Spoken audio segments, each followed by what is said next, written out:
Oi, gente, eu vou mostrar aqui é uma planta, né? Não é bem erva daninha, que não é bem, é mais uma árvore, arbusto, dependendo da fase que ela tá. Ela costuma se deixar infesta a área de pastagem e ela é muito difícil combater e lidar. Então é sobre isso que eu vou falar. Mas antes, né? Muita gente me pergunta, que às vezes vê a paisagem, né? E eu estou aqui no início da minha pastagem, onde eu moro. Eu estou aqui em Vila Boa, Goiás. Pode ver que o capim já está bastante seco. Já estamos mais ou menos com 75 dias aproximadamente, sem chuva. Então vai secando. E aqui tem assim um período de ciclo de chuva bem definido. 6 meses de chuva, 6 meses de seca. Setembro, às vezes cai uma chuvinha. Outubro cai uma, duas chuvas, até uma chuvinha já até boa, dependendo. E a partir de novembro, mais ou menos finado em diante, aí chove direto. Chove direto, aí vai novembro, dezembro, janeiro, fevereiro, março e abril. Então, esses 6 meses é contínuo, talvez pegando 1, 2 meses, um pouquinho de chuva. Quando chega mês de maio, né, termina o ciclo constante de chuva em abril, quando chega em maio, às vezes chove mais uma, duas vezes, às vezes. Mas de lá, eventualmente pode cair uma aguinha, mas isso aí eu não vou nem considerar. Mas é 6 meses o básico.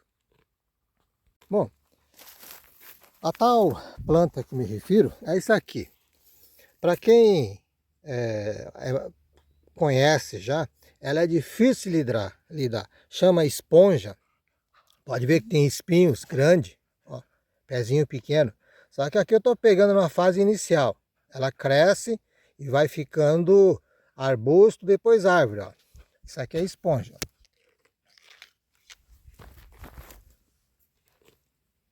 Essa está numa fase mais intermediária, né? Mas ainda é um pé pequeno. Ó. E sempre com presença de espinhos grande. Ela é ruim de lidar. Principalmente esse fator espinho atrapalha muito. Tanto no tronco, no caule, tem espinho de ponta a ponta. Aí ela é uma coisa interessante. Hoje em dia se fala tanto, assim, eu estou falando de uma forma até meio na brincadeira. Hoje em dia se desenvolve muitas variedades, né? Seja de produto, plantio de alimentar humano, animais, ou pastagem, né? Ela é impressionante. Mesmo no período de seca, nós estamos com 75 dias, daqui um mês, daqui mais, né? Vai para 100, 120 dias, ou melhor, vira o ano, ela está vigorosa. Em plena seca, ela vai ficando verde e crescendo, soltando broto. Então, nessa época de desenvolvimento, se as pessoas, né, cientistas descobrissem por que ela tem tanta vitalidade na seca, resolvia muitos problemas. Ó, aqui ela está numa moita, isso aqui é um andropólogo, está mais seco já sementeou, está baixo ainda. E aqui, ó, moitinha aqui escondida. Agora eu vou mostrar, mas não é só ela não. Tem umas particularidades aqui. Nessa mesma região, tem um tal de pau-terra, que ele também tem um vigor muito grande. Se deixar, começa pequenininho, arbustinho, depois ele vira árvore também. Mas aqui hoje o assunto vai ser da esponja, porque tem uma particularidade. Ela costuma ter uma grande infestação nas terras boas. Então, onde a terra é boa, normalmente terra preta, né? Ela tem uma infestação muito grande. Quando chega, mesmo aqui na região, um solo mais pobre, digamos assim, de menor qualidade, ela já praticamente não aparece. E se aparece é muito pouco e fica fácil controlar. Agora, quando o local está em cima de terra boa, aí sim, ela vem com força. Eu vou mostrar aqui o tamanho de árvores que vão ficando e ainda fica maior. Ó, esses verdes aqui são a área do vizinho. Eu vou chegar perto e mostrar. Mas antes de chegar lá, ó, essa é esponjinha, ó, essa é esponja. Aqui uma curiosidade, aquela que eu mostrei ali é um que está nascendo agora. Esse já teve um tronco cerrado há algum tempo. Então, na realidade, eu já combati uma vez, então ela fica bem mais vigorosa. E assim, vem com muito mais vigor, né? como já foi combatido uma vez, alguns morrem definitivo e alguns nascem broto cambaleando. Mas assim, bem menos que seria uma situação normal. Então o que eu faço? Passo herbicida novamente. Se vai eliminando esses que resistem. Isso aqui já é um pé médio de esponja, né? Tá aqui, ó. Como ele é cheio de espinho, você não consegue nem chegar no tronco. Então até para cortar, ele é difícil. Ele é difícil de lidar. Depois de cortado, amontoado no chão, ele fica literalmente igual uma esponja, igual uma mola. Ele não montua fácil. Então, depois de cortado, minhas cachorras, se quer, por exemplo, né, eliminar queimando, você tem que picotar ele, porque senão ele fica com volume grande e o fogo não alimenta. Depois de fogo estar com a chama bem grande, vai alimentar, mas no início ele não alimenta. Então você tem que ficar fazendo montinhos para poder ter o início do fogo. Além disso, ó, repleto de espinho. Pode ver que aquele pé já é maior, ele fica bem maior, bem maior. Aí o que acontece também? Além de ela ter assim uma força de rebrota muito grande, nesse período, ó, essas florzinhas aqui são flor da esponja. Com todo esse más qualidade que eu falei, tem uma coisa boa. A flor dela tem um perfume, um aroma excelente. Se sente de longe o perfume da flor. E as abelhas vêm com força. E não é só a abelha vem tirar o pólen, né? Não é só a abelha. O gado, ele também come essa florzinha. Florzinha e os frutinhos, né? Esse amarelinho tá mais em forma de flor, esse que tá aqui já virou frutinho. Eles também comem, vai escolhendo aqui, comendo. Deve ter um sabor bom, né? Então, além de ele ser vigoroso em termos de rebrota, o vento espalha, vai nascendo, né? Pode ver que no chão, ó, dá para ver que tem um monte de sementinha que já caiu. E o gado também espalha. Então, o controle dele, por exemplo, nesse caso, o vizinho não cuida muito do pasto, então fica lotado. Então você fica sempre fazendo manutenção, né? Ó, esse, por exemplo, ele tá mais vigorosa, mais verde. Ó. Embaixo já tem esponjinha nascendo. Assim, dentro que eu conheço assim, de herbicida, né? Herbicida, mais o princípio ativo, nesse caso da esponja, eu uso um dos herbicidas que eu considero muito eficiente. Ele tem 3 princípios ativos. Tem picloram, aminopiralide e triclopir. Então, essa mistura, lógico que cada fabricante tem sua dosagem, algum segredinho a mais, mas são os princípios ativos. Ela combate bem a esponja. O único detalhe que eu compro herbicida, esse tipo de herbicida, na verdade, não é propaganda ou não, mas é o Domino. Esse Domino, ele é muito eficiente. Ele tanto dá para passar, não só em esponja, mas em outros arbustos também, ele dá conta. E pode passar no toco. Para quem roça, por exemplo, passa no toco. Só que como não tem uma recomendação propriamente assim para toco, ele vem sem corante. Quando é sem corante, para quem já trabalhou, já sabe disso, tem vários tocos. Quando você passa, você perde onde é que você passou.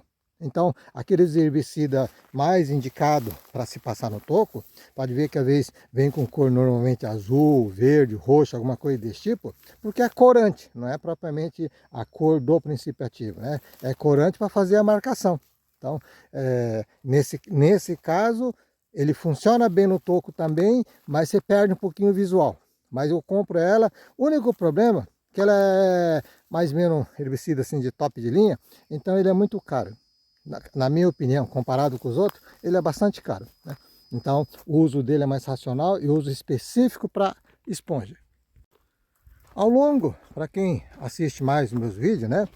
Eu tenho já feito outros vídeos e talvez eu vou começar uma outra etapa de manutenção, né? Limpeza de pasto. Então, para cada tipo de ação, eu tenho um tipo de herbicida mais adequado. Alguns às vezes tem um preço melhor, então você tem que testar primeiro. Senão você compra só na indicação do fabricante ou da loja, às vezes faz um serviço grande e não funciona, então você quase perde o serviço. Então, eu sempre costumo fazer teste. Então, seja de herbicida, de plantio, sempre eu faço o teste, né? Aí outra coisa que acontece, né? Isso aí, quando a gente vai lidando, as pessoas que fazem isso constantemente sabem disso aí. Você vai combater um pé grande assim, aqui não adianta passar herbicida, bom, pode até passar, mas você gasta muito herbicida passar de ponta a ponta. Então você corta aí embaixo, dá umas talhadas no toco e passa no toco, gasta muito menos energia. Quando o pé é pequeno, meio metro, 80 centímetros para baixo, aí vale a pena passar foliar, que é mais rápido. Então, de acordo com a situação, a gente muda um pouquinho a aplicação.